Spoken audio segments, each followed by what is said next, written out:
안녕하세요. 오늘도 사연 살롱을 찾아주셔서 감사합니다. 눈에 넣어도 아프지 않을 외동아들을 먼저 보낸 60대 여성입니다. 아들 녀석이 세상을 떠난 지도 벌써 2년이 다 되어가네요. 저는 26에 남편과 사별하고 아들 녀석 하나 보고 살아왔습니다.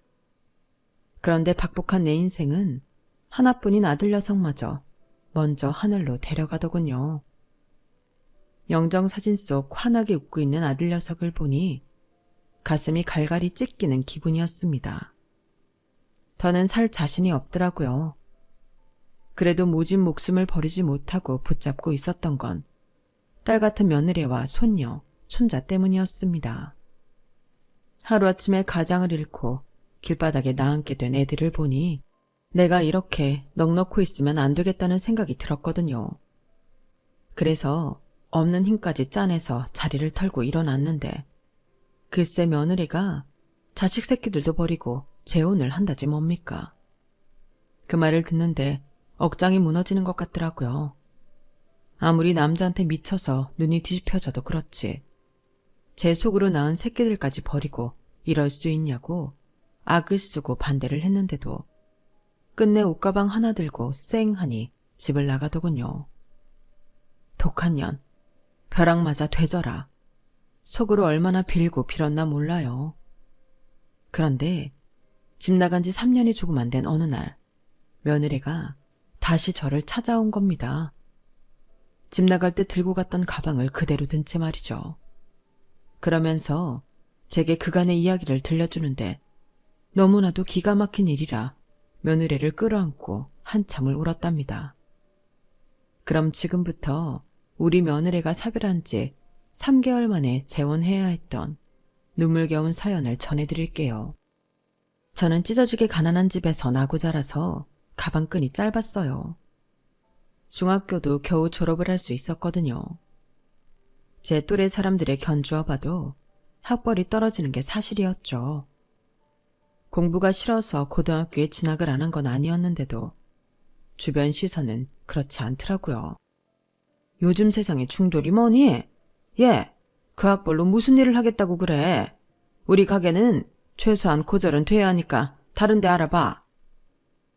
20살 나이에 서울에 처음 올라와 일자리를 찾아다니는데 짧은 제 학벌이 매번 발목을 잡았어요. 고작해야 지하 상가에서 물건 파는 일을 하는데도 왜 학벌을 따져대는지 알 수 없었지만 주인장 마음이 그렇다니 도리가 있나요. 고향 언니가 사는 사글세 단칸방에 끼어 살면서 수없이 일자리를 찾아 나섰지만 매번 허탕을 치자 보다 못한 고향 언니가 저 대신 자리를 알아봐 주었어요. 나 아는 언니 친구가 하는 미장원인데 미용사 보조가 필요하대. 월급은 얼마 안 되지만 기술도 배울 수 있고 무엇보다 학벌이 상관없다니까 한번 가봐. 정 싫으면 안 가도 되고. 아니야 언니. 내가 지금 찬밥 더운 밥 가릴 처진가. 내일 당장 가서 면접 볼게.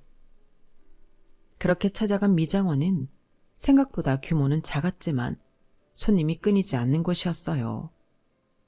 주로 동네 사람들을 주 고객으로 삼는 가게라서 손님 반, 놀러온 사람 반인 곳이었죠. 사장 언니는 남편 없이 딸과 함께 사는 언니였는데 처음 미장원을 열 때만 해도 살 집을 구할 돈이 없어서 미용실 안쪽 창고방에 커튼을 치고 딸아이랑 둘이 살았다고 하더라고요. 그러다가 가게가 자리를 잡고 돈을 좀 모은 뒤에야 근처에 집을 얻어 나갔다더군요. 월급은 많이 못 줘. 보다시피 동네 장사하는 거라서 사람은 버글대도 정작 돈 내는 손님은 얼마 안 되거든. 그래도 월급은 꼬박꼬박 챙겨줄 테니까 내 옆에 있으면서 얼른 기술 배워. 일단 기술이 있으면 이대 입구든 명동이든 큰 샵에 취직은 할 수 있을 거 아니야. 그때까지만 힘들더라도 버텨봐. 이 일이 고되긴 해도 밥 굶어 먹진 않는 일이니까 평생 써먹을 기술 익힌다 생각하고 열심히 해보라고. 알았지? 사장 언니는 딱히 서글서글한 성격은 아니었지만 자기 입으로 뱉은 말은 반드시 지키는 사람이었어요. 긴 건 기고 아닌 건 목에 칼이 들어와도 아닌 사람이라서 가끔 손님이랑 실랑이를 벌이곤 했어요.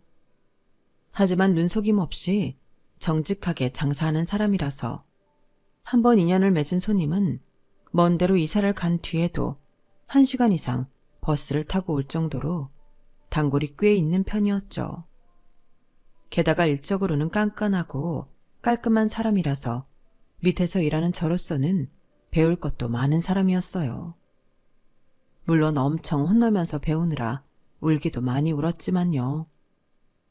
그렇게 사장 언니 밑에서 3년간 일을 배운 저는 사장 언니가 연줄을 놔준 곳으로 일터를 옮기게 되었어요. 번화가에 있는 가게라서 규모도 크고 소속된 미용사도 많은 가게였죠.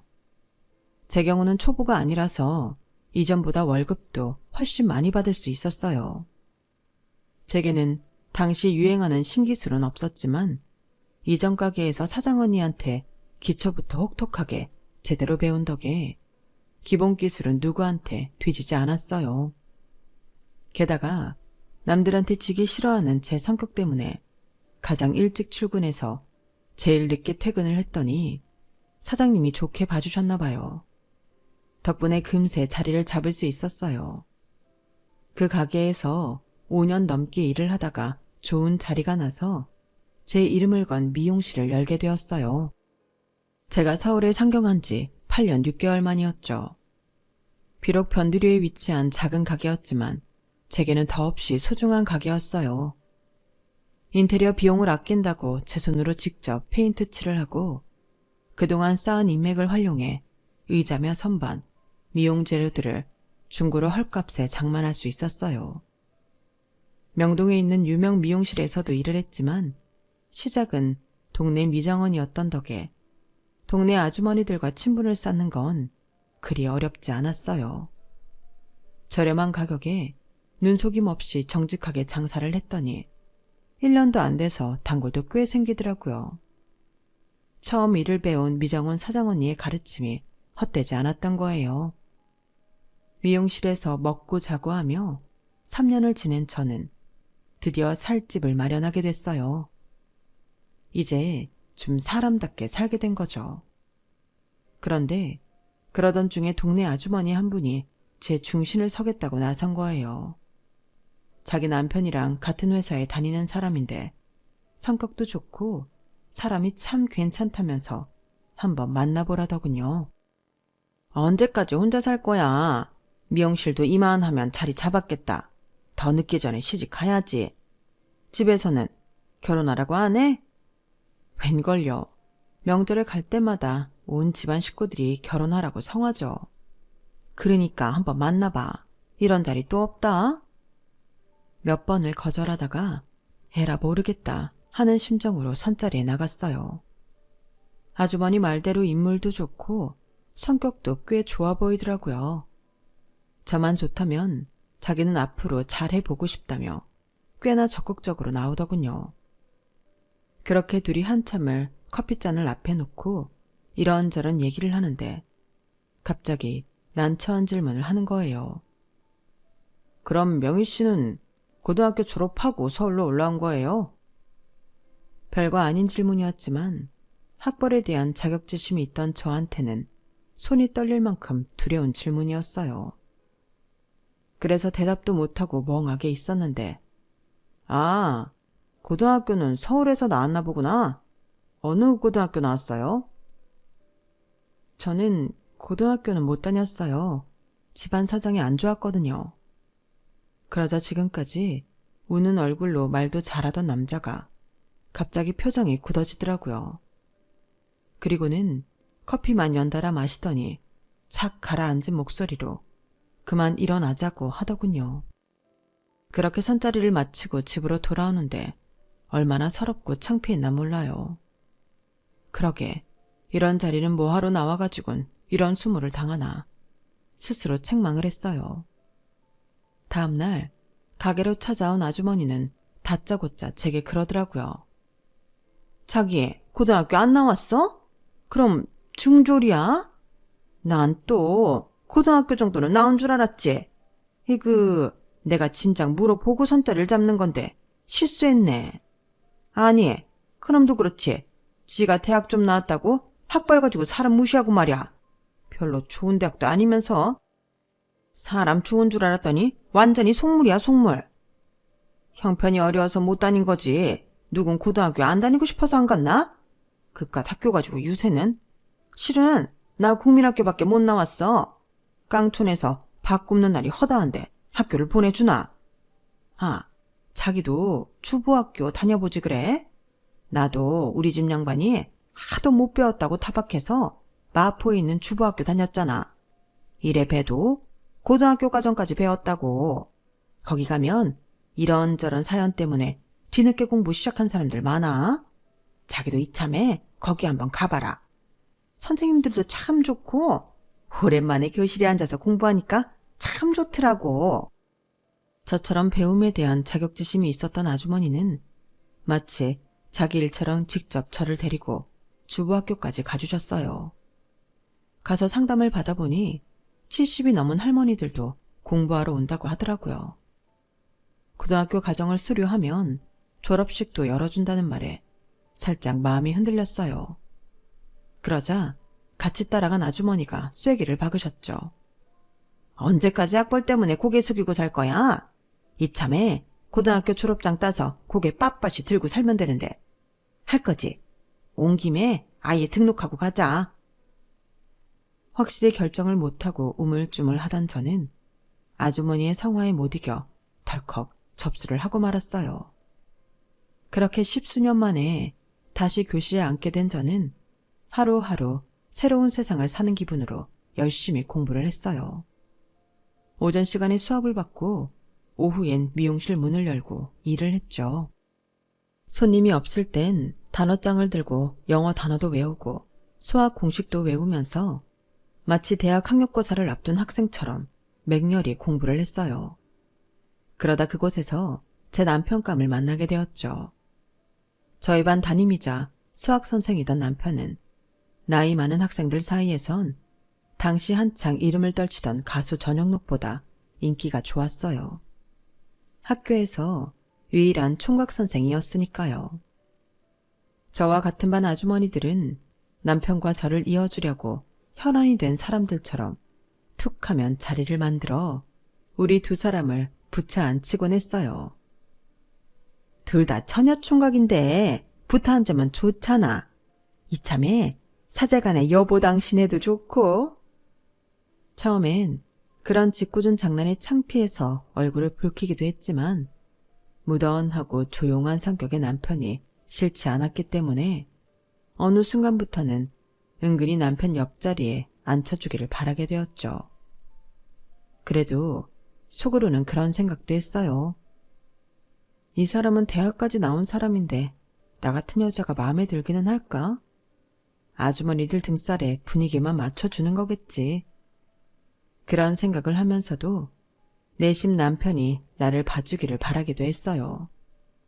하지만 남편은 좋다 싫다는 표현도 없이 지지부진하게 아주머니들 장단만 맞춰주더라고요. 이렇게 시간은 흘러 저는 졸업을 앞두게 되었어요. 이제 주부학교를 떠나면 다시는 볼 일 없는 사람이었기에 하루하루가 초조하기만 하더라고요. 그리고 드디어 졸업식 날. 그렇게 바라던 고등학교 졸업장을 손이 쥐는 날이었음에도 저는 조금도 기쁘지 않았어요. 오늘이 남편을 만나는 마지막 날이라는 걸 알기 때문이었죠. 그렇게 졸업장을 받고 그간 수고해 주신 선생님들을 모시고 식사를 하러 갔어요. 신이 난 아주머니들은 2차로 맥주를 마시러 가자고 했지만 저는 미용실 문을 열어야 해서 식사만 마치고 바로 일어나야 했어요. 그래서 먼저 인사를 하고 밖으로 나왔는데 뒤에서 남편이 저를 부르며 달려나오더라고요. 손에는 프리지아 꽃다발을 들고 말이죠. 졸업 축하해요. 그동안 정말 고생 많았어요. 꽃다발을 내밀며 환하게 웃는 남편을 보니 나도 모르게 울컥하더라고요. 그러자 남편은 당황한 표정으로 이러지도 못하고 저러지도 못한 채 난처해했죠. 선생님은 그렇게 좋으세요? 이제 다시 볼 일 없는데도요?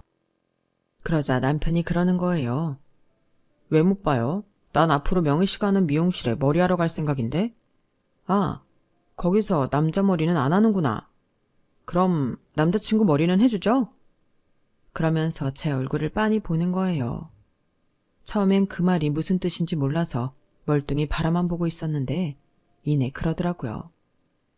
나랑 사귀고 앞으로 내 머리는 명희 씨가 해줘요. 그제야 말뜻을 알아먹은 저는 헛웃음을 치며 눈물을 글썽거렸어요.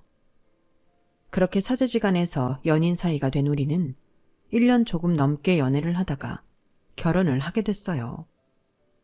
지금이야 자식 결혼에 부모가 등골까지 뺏어주는 시대지만 그때만 해도 그런 게 어디 있나요? 없으면 없는 대로 형편껏 준비해서 시작했죠. 덕봉인 남편은 사실 벌어놓은 게 거의 없었어요. 형제들과 함께 살고 있던 작은 전셋집이 다였으니까요. 그나마 그 집을 빼면 동생들이 갈 곳이 없어서 난감한 처지였죠. 그래서 결혼 생활은 제가 살던 전셋집에서 시작했어요. 살림살이도 이미 다 있겠다. 딱히 돈 들여 살 필요도 없어서 있는 대로 살기 시작했죠. 신혼의 단꿈에 젖어있던 그때 우리 집에는 하루가 멀다 하고 불청객들이 들이닥쳤어요. 제 친정도 그렇고 시댁도 그렇고 시골에서 농사 짓는 집들이라서 주변이 친인척들이 모여 살았거든요. 그렇다 보니 서울로 상경하는 친인척들은 죄다 저희 집으로 몰려오는 거예요. 저는 미용실도 꾸려야 하는데 시골에서 시댁 식구들이 올라올 때마다 가게 문을 걸어 잠그고 집으로 달려가야 하니 정말 죽을 맛이더라고요.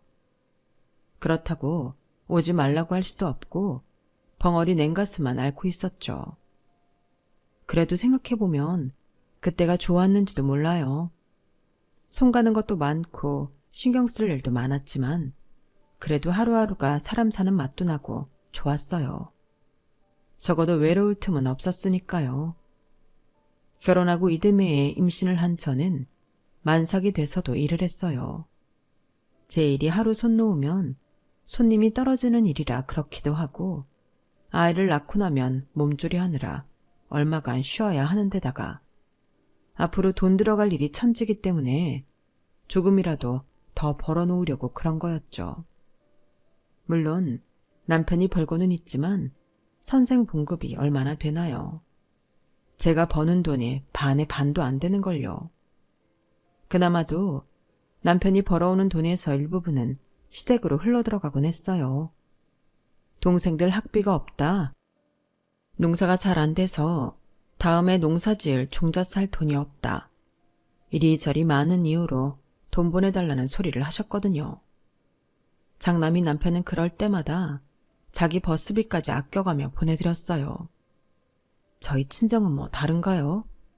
딸이 서울에서 미용실을 한다고 사돈의 팔촌까지 친인척들을 저한테 일 가르치라고 올려보내는데 미치겠더라고요. 그래서 결국 예전에 제가 지내던 가게 한 켠자리에 육촌 여동생을 데려다 놓고 일을 가르치게 되었죠 뭐. 지금이야 친인척 간에도 거리를 두고 살지만 그때만 해도 다들 그렇게 뭉쳐 살곤 했기 때문에 그러려니 하고 살았네요. 그렇게 바쁘게 살아가는 사이 제 출산일이 되었어요. 그날도 저는 미용실에서 파마를 말다가 진통이 와서 병원으로 가게 되었죠. 남편은 아직 퇴근 전이라서 육촌 여동생이 학교에 전화를 해두었다고 하더군요. 남편네 학교에서 제가 있던 산부인과까지는 버스로 20여 분 거리였는데 1시간이 넘게 진통을 하는데도 남편이 오지 않는 거예요. 이 남자가 수업 다 마치고 올 생각인가 싶어 조금 서운했지만 진통이 심해서 그마저도 금세 잊고 말았어요. 얼마나 지났는지 모르겠지만 저는 분만실로 옮겨졌고 남편도 오지 않은 상황에 출산을 하게 되었죠. 아들이었어요. 남편과 나중에 누굴 닮았는지 알아챌 수 없을 정도로 아기는 빨갛고 쭈글거렸죠. 기분이 이상하더라고요. 이 아이가 정말 내가 낳은 아이가 맞나 싶기도 하고 내 몸속에서 이 어린 게 어떻게 10달을 버티고 살았나 신기하기도 하고 무엇보다 가슴속 깊은 곳에서 울컥하는 무언가가 치밀어 오르는 것 같아서 눈물이 그치지 않았어요. 힘겨운 출산을 마치고 병실에 누웠는데 그제야 아직도 남편이 오지 않았다는 걸 알게 됐지 뭐예요. 해도 너무한다는 생각에 도대체 언제 오는지 두고 보자는 생각까지 이르렀어요. 그렇게 시간은 흘러 저녁밥이 나오는 시간이 됐는데 육촌 여동생이 눈물 범벅이 돼서는 병실로 달려들어왔지 뭐예요. 언니, 어떡해. 형부가. 말도 채 맺지 못하고 육촌 여동생은 주저앉아 울었어요. 그리고는 믿을 수 없는 말을 전했죠. 남편이 병원으로 오던 중 오토바이에 치여 세상을 떠났다는 거예요. 그 말을 듣는데 거짓말 같더라고요.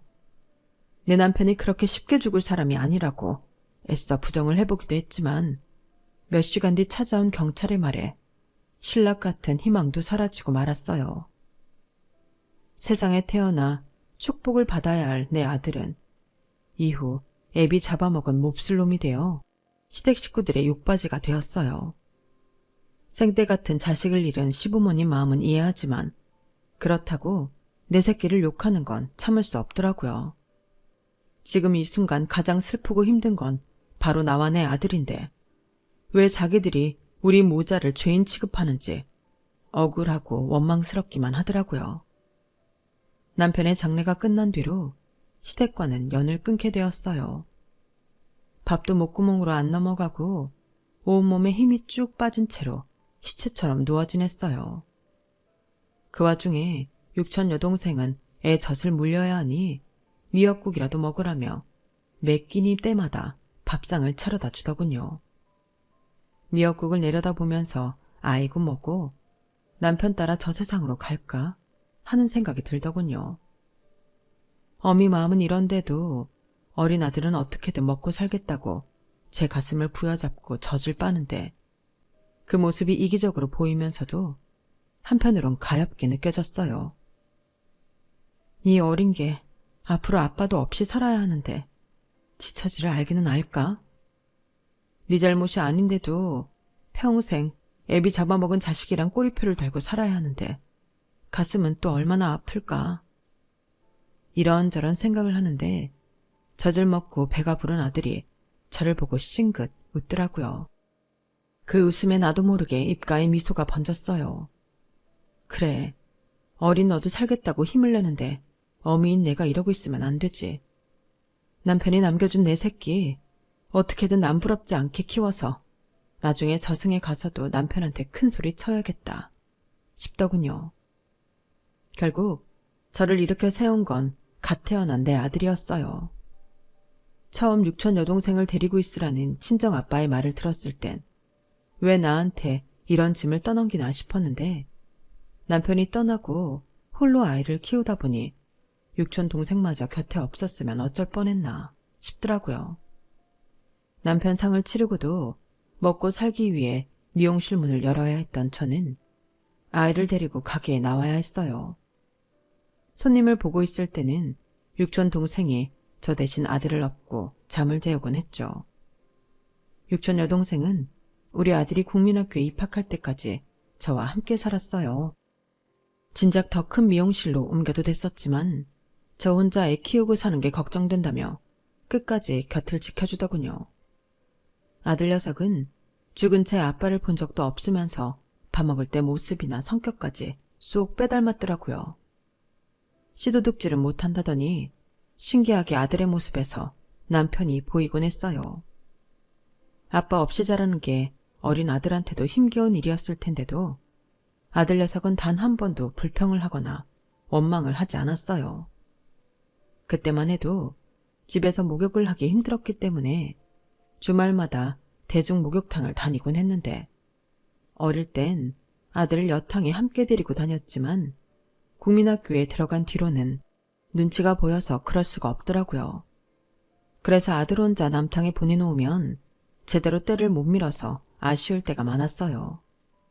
그래서 한 번은 육촌 여동생이랑 수다를 떨면서 그 얘기를 했더니 주말마다 지 남편을 우리 집에 보내더라고요. 우리 아들 데리고 목욕탕에 가라고요. 그때 그 일이 너무 고마워서 지금까지도 육촌 여동생네 일이라면 제가 발벗고 나선답니다. 하루 종일 미용실에서 손님들 머리를 하느라 밥대 놓치기 십상이고 다른 집 엄마들처럼 앉혀놓고 공부도 가르쳐주지 못했는데도 아들 녀석은 지 아빠 머리를 닮아 그런가 공부를 곧잘 했어요. 엄마 걱정에 사춘기 때도 반항 한번 않고 힘든 일이 있어도 내색 않고 혼자 이겨내는 착한 아들이었죠. 그런 아들이 대학에 들어가고 군복무를 마치고 직장 생활을 하게 되기까지 울기도 많이 울었어요. 남편의 빈자리는 시간이 지날수록 덜 느껴지기는 했지만 그래도 불쑥불쑥 찾아드는 불청객처럼 잊을만 하면 그 존재가 사무치게 그리워지곤 했거든요. 특히나 아들 녀석이 대학 때부터 사귀던 여자친구랑 혼담이 오고 갈 때는 더더욱 그랬어요. 여자 쪽 부모가 재력도 있고 사회적 지위도 있는 사람들이었는데 홀어머니 밑에서 자란 제 아들을 탐탁지 않아 했거든요. 특히 그 집 아버지가 제 아들 면전에 대고 애비 얼굴도 모르고 자란 놈이 부모 노릇은 제대로 하겠냐는 소리를 하며 결혼을 반대했다는 소리를 들었을 땐 심장이 갈갈이 찢기는 기분이었어요. 그런데도 아들 여자친구는 그걸 아무렇지도 않게 내 앞에서 떠들지 뭡니까? 우리 아빠가 저를 너무 아끼시거든요. 그러니 오빠가 나랑 결혼하려면 그런 말 정도는 감수해야죠. 안 그래요, 어머님? 티끌 하나 없이 말끔한 얼굴로 이런 소리를 하는데 어찌나 속이 뒤집어지던지. 그런데 이게 끝이 아니었어요. 아, 결혼식은 미국에서 할까 해요. 아빠가 그러자고 하시네요. 아니, 갑자기 미국은 왜? 우리 오빠네도 미국에 살고 친척들도 거기들 계시거든요. 사실 꼭 그것 때문만은 아니지만요. 그 뒤에 이어진 말은 충격적이었어요. 그러니까 한마디로 시어머니인 저를 지인들 앞에 내보이기 창피해서 미국까지 가서 조촐하게 식을 올리자는 거였거든요. 변두리 미용실에서 더럽게 남의 머리 만져가며 돈 버는 사람이랑 사돈 맺는 걸 남들한테 보이기 싫다 이거였죠. 그 말을 하면서도 제 기분이 어떨지는 전혀 생각지도 않는 아들 여자친구를 보니 덜컥 겁이 나더라고요. 이런 애랑 결혼해서 내 아들이 행복할 수 있을까 하고 말이죠. 아니나 다를까 뒤늦게 그 얘기를 전해 들은 아들이 발끈하고 나섰고 얼마 안 가 결혼은 없던 일이 되고 말았어요. 그제서야 여자 쪽에서 약간의 양보를 하겠다고 숙이고 들어왔지만 아들 녀석이 단칼에 자르더군요. 자기는 내 부모를 업신여기는 사람들과 가족이 될 수 없다는 게 이유였죠. 그 말에 그래도 내가 자식 농사를 헛지은 건 아니었다는 생각이 들었어요. 그러면서도 아들의 파혼이 저 때문인 것 같아 미안하더라고요. 이른 나이에 파혼을 경험한 아들은 얼마 뒤 뜬금없이 지방으로 좌천이 되고 말았어요. 회사에서 우수직원 상을 받을 정도로 인정받던 아이가 그렇게 된 데는 이유가 있었더라고요.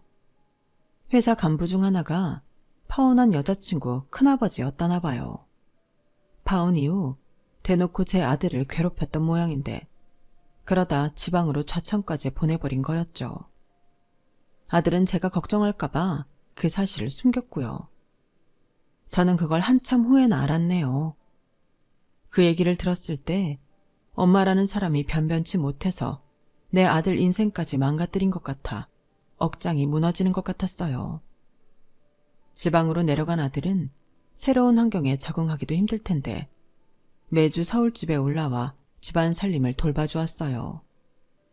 형광등도 갈아주고 망가진 전자제품은 없는지 봐주고 제 가게까지 나와 의자며 집기들을 고쳐주곤 했죠. 그런데 그러던 아들 녀석이 서울에 올라오는 주기가 길어지더니 언제부턴가 전화로만 안부를 묻곤 하지 뭐예요. 일이 고돼서 그런가 싶다가도 혹시 무슨 일이 있나 걱정이 돼서 한 번은 연락도 않고 아들이 지내는 원룸으로 찾아갔어요. 그랬더니 글쎄 아들이 퇴근도 안 한 집에 웬 여자가 있지 뭐예요. 여자는 저를 보자 귀신이라도 본 사람처럼 놀라서는 큰 눈만 꿈뻑이고 있더라고요. 그래서 내가 상훈이 엄마라고 말했더니 그제야 꾸벅 인사를 하는 거예요. 자기는 상훈이 여자친구라면서요. 아무리 여자친구라도 그렇지 다 큰 성인이 남자 집에 함부로 와서 이러고 있으면 돼요? 저도 모르게 퉁명스럽게 한마디 해버렸는데 순간 코끝에 맛있는 냄새가 확 풍기는 거예요. 맛있는 된장찌개 냄새였죠. 주방 쪽을 보니 제 아들 퇴근 시간에 맞춰서 저녁 준비를 하고 있었나 보더라고요. 접시에는 간 무친 나물들이 가지런히 담겨있고 가스불 위에는 청양고추가 올라간 생선조림이 맛있게 끓고 있었어요. 하나같이 어찌나 맛깔나게 보이던지 나도 모르게 입안에 침이 고이더군요. 배에서는 연신 천둥소리를 쳐댔고요. 내가 고작 먹을 거에 넘어가 정신을 놓으면 안 된다는 걸 알면서도 본능을 이길 수는 없더라고요. 앉으세요. 안 그래도 막 상 차리려던 참이었거든요. 많이 시장하신 것 같은데 먼저 식사하실래요? 상훈 씨도 금방 올 거예요. 여자는 밥상을 펼치곤 얼른 상을 차리기 시작했어요. 그런데 제 숟가락을 한 벌만 놓더라고요. 그쪽은 안 먹어요? 열심히 만들었는데 같이 먹지. 저는 잠깐 자리 비우고 나온 거라서 다시 일하러 가봐야 해요. 혹시 그동안 매일 이렇게 우리의 밥을 차려 먹인 거예요? 일하다 말고 와서? 네, 보니까 저녁을 편의점 삼각김밥이랑 라면으로 대충 때우는 것 같더라고요. 그러다 병날 것 같아서 시간 나는 대로 와서 해주고 있어요. 제가 근처에서 헤어샵을 하거든요. 참, 어머님도 헤어샵을 하신다면서요? 상훈 씨한테 얘기 들었어요. 남편도 없이 여자 혼자 몸으로 자기를 키워주셨다고 상훈 씨가 어머님을 많이 자랑스러워 하더라고요.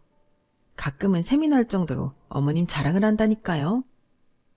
생각하기에 따라 저와 내가 불편한 사이일 텐데 마치 이전부터 알고 지낸 사이처럼 어찌나 살갑고 친근하게 굴던지 처음 만난 그 순간부터 저는 이 아이가 내 며느리감이구나 했어요. 내 아들이 이번엔 제대로 된 사람을 만났다 싶었죠. 그래서 그해 겨울 결혼 얘기가 나오자마자 바로 오케이 했습니다. 한번 지방으로 자천된 이후 본사 복귀가 어려워진 아들은 아예 그쪽에 뿌리를 내리게 되었어요. 결혼하고 이듬해 첫 아이를 시작으로 연년생으로 아들, 딸을 낳고 살게 되었죠. 살뜰한 며느리는 저보다도 제 아들을 잘 챙겼어요. 일을 하면서도 살림은 또 어찌나 야물딱지게 잘하는지. 모르긴 해도 어디 내놔도 빠지지 않는 며느리감일 거라 자부합니다. 아들 녀석은 쉬는 날엔 온 가족이 서울로 올라와 하룻밤을 자고 가는데 괜히 나 때문에 여러 사람 피곤해지는 것 같아서 몇 번 그렇게 한 뒤로는 제가 아들네로 내려가곤 했어요. 언제 찾아가도 며느리는 딸처럼 살갑게 대해주니 고부간의 갈등 같은 건 애초에 없었죠. 그렇게 행복한 아들내외를 바라보는 낙에 살던 어느 날이었어요. 며느리가 울면서 전화를 했더라고요. 제 아들이 죽었다고요. 그 길로 택시를 타고 아들이 안치돼 있다는 병원으로 달려갔어요. 교통사고를 당한 터라 시신 곳곳에 찢겨서 피범벅이 돼 있더라고요. 그걸 보고는 그 자리에서 기절을 해버렸습니다. 정신을 차려보니 이미 장례가 진행되고 있었고 며느리는 혼이 나간 사람처럼 상주 역할을 하고 있더라고요. 겨우 4-5살 된 손자 손녀는 제 아빠가 죽었다는 사실도 모른 채 천진난만하게 제 엄마 옆을 지키고 있었어요. 그 모습을 보니 내가 넋놓고 있어선 안 되겠다는 생각이 들더라고요. 그래서 있는 힘을 짜내 며느리 옆을 지켰습니다. 그렇게 장례가 끝나고 서울로 올라온 저는 가게 문도 닫고 며칠 동안 자리 보전하고 있었어요. 그런데 벨소리가 들리기에 나가보니 며느리가 두 아이를 데리고 왔지 뭐예요. 아이들 앞이라 애써 눈물을 참으며 그러더라고요. 어머님, 저희 좀 여기서 살게 해주세요. 저희가 갈 곳이 없어요. 그게 무슨 소리냐?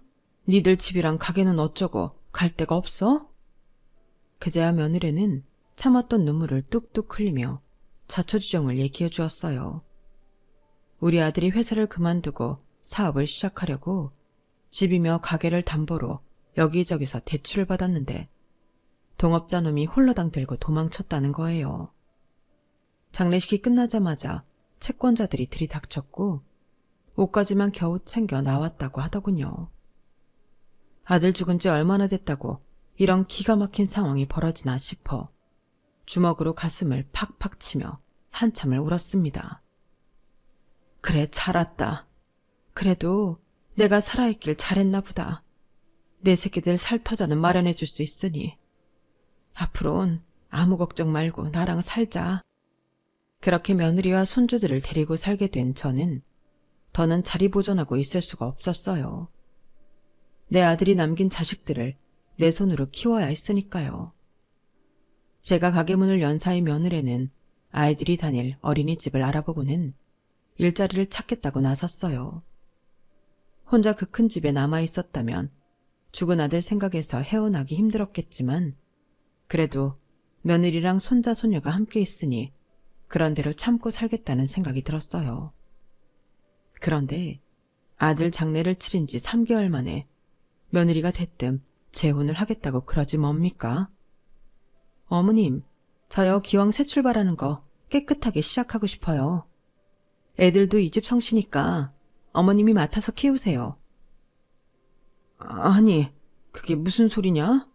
지금 네 자식들을 버리고 가겠다는 거냐? 네가 그러고도 애미야? 자식이 내 인생 대신 살아주는 거 아니잖아요. 어머니만 봐도 그렇잖아요. 기껏 키운 아들이 어머님한테 해준 게 뭐 있어요? 먼저 세상 떠나면서 어머님 가슴에 대목 박은 거밖에 더 있어요? 전 그렇게는 안 살 거예요. 그러니까 어머님 손주들은 어머님이 맡아서 기르세요. 며느리는 완전 다른 사람이 돼서는 제 새끼들도 버린 채 여행 가방 하나만 챙겨서 집을 나갔어요. 한숨만 나더라고요. 도대체 내 인생이 이게 뭔가 싶었어요. 결혼하고 얼마 안 돼 세상 떠나 남편에 애지중지 키웠더니 하루아침에 황천길 간 아들. 그리고 이제는 자식까지 버리고 지 인생 살겠다고 나간 며느리까지. 도대체 내가 전생에 무슨 죄를 지었길래 이렇게 비참한 꼴을 당해야 하나. 눈물도 안 나고 그저 그대로 주저앉고만 싶었어요. 하지만 그럴 수는 없더라고요. 내가 지켜야 할 내 아들의 자식이 있으니까요. 그래서 다시 이를 악물고 살기로 했습니다. 오전에 아이들을 씻기고 입혀서 어린이집에 보내고 아이들이 하원을 한 후에는 제 가게로 데려와 함께 시간을 보냈어요. 내 아들이 그랬던 것처럼 손주들도 내 미용실을 놀이터 삼아 뛰놀게 되었죠. 아직 어린아이들이라 수시로 제 엄마를 찾아대는 것도 일이라면 일이었어요. 백반만 자면 올 거라는 거짓말로 아이들을 달래고 그래도 안 되면 아이들이 좋아하는 초콜릿과 사탕으로 환심을 사가면서 어르고 달래면서 지낸 2년 반이었습니다. 그날도 엄마를 찾는 손주들과 한참을 씨름하다가 겨우 재워놓고 거실로 나왔는데 초인종 소리가 들리지 뭡니까? 다 늦은 밤에 찾아올 사람도 없는데 말이죠. 그래서 잔뜩 긴장한 채 현관문을 열었는데 글쎄 집 나갔던 며느리가 돌아온 거예요. 나갈 때 가지고 갔던 옷가방을 그대로 든 채 말이죠. 니년이 여기가 어디라고 찾아와?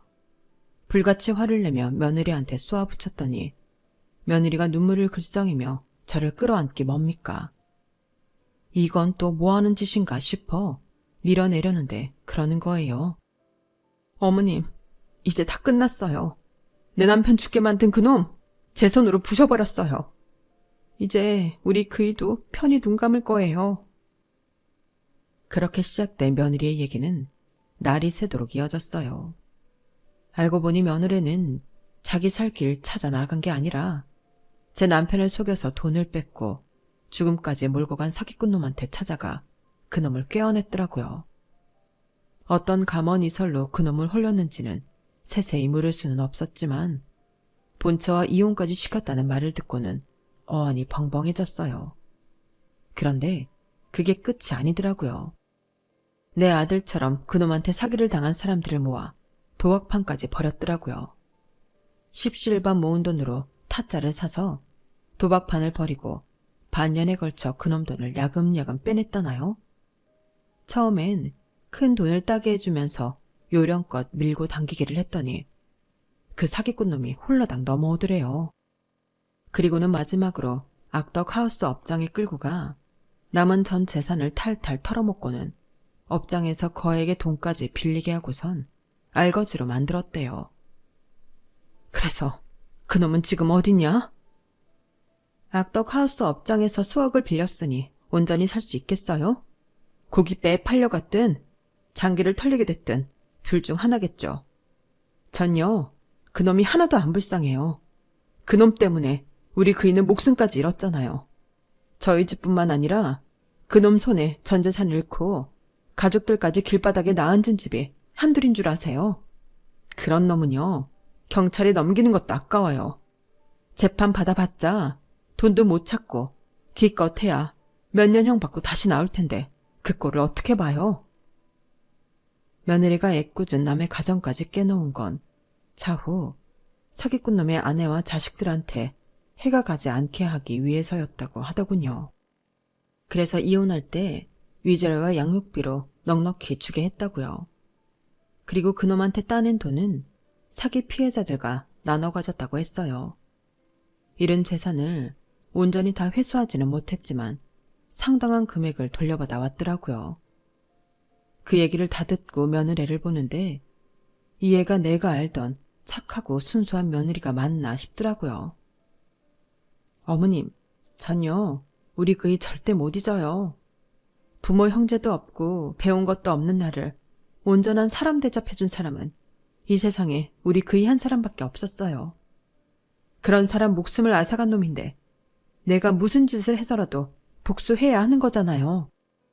어머님이 벌하시면 달게 받겠지만 그래도 저 후회는 안 해요. 며느리는 울먹이며 말을 이어갔어요. 제 몸을 벌어가면서까지 지 남편 복수를 하고 돌아온 며느리가 너무도 가엾고 고마워서 그대로 끌어안고 한참을 울었습니다. 이런 며느리한테 무슨 벌을 주겠어요. 오히려 내 등에 업고 다녀도 시원찮을 판인데요. 그렇게 집으로 돌아온 며느리는 착실한 엄마이자 세상에 둘도 없이 착한 며느리로 살고 있습니다. 비록 며느리도 저도 여자로서 박복한 인생을 살아오긴 했지만 앞으로는 우리 가족이 똘똘 뭉쳐서 누구보다 행복하게 살아갈 생각입니다.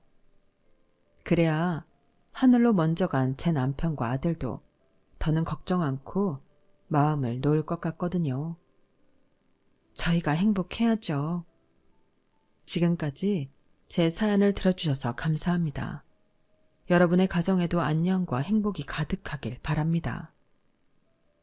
여러분, 사연 댓글에 응원과 현명한 조언 부탁드려요. 좋아요와 구독은 저에게 큰 힘이 됩니다. 오늘도 좋은 일 가득하세요.